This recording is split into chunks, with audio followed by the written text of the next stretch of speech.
Ces trois frères âgés de 17 à 25 ans sont atteints de rétinite pigmentaire. Ils ont une perte de vision graduelle en raison de la mort des cellules de la rétine. À première vue, ce n'est pas apparent.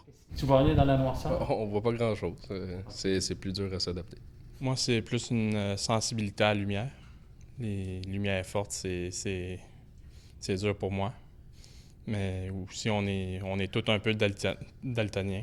Ça peut être les tableaux à l'école, je vois pas qu'est-ce qui est écrit dessus. C'est apparu très tôt dans leur enfance. Sébastien qui se luttait d'un mur, d'un porte, il y avait un an. Au lieu de passer dans la porte, il arrivait dans le cadrage de porte. Ils m'ont dit, il ne voit pas du tout votre fils. Les médecins n'avaient jamais pu déterminer ce qui en était la cause, mais une découverte effectuée après 5 ans de travaux en laboratoire par des scientifiques de l'Institut de recherche clinique de Montréal, de l'Hôpital de Montréal pour enfants et des collaborateurs internationaux pourrait améliorer leur qualité de vie. Ici, on a découvert une mutation qui cause la rétinite pigmentaire, qui est une dégénérescence de la rétine qui cause éventuellement la cécité.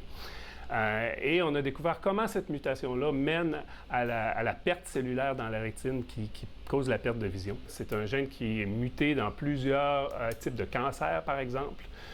Mais ce qui est unique ici, c'est qu'aucune des familles qu'on a étudiées n'avait d'évidence de cancer. Vous voyez très bien là, qu'il y a une dépigmentation du fond d'œil. Leur mère leur a transmis le gène en question. Elle a aussi des problèmes. Il y a un ophtalmologiste qui m'a déjà dit l'œil gauche est développé comme un enfant de 5 ans.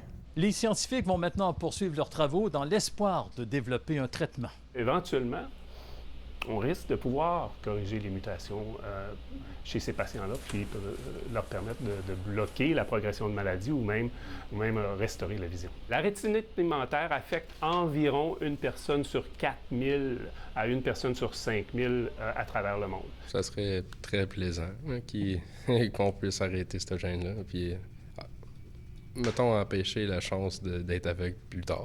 On souhaite fort que la recherche qu'il y a eu depuis toutes ces années-là, qu'elle porte fruit au fil des années.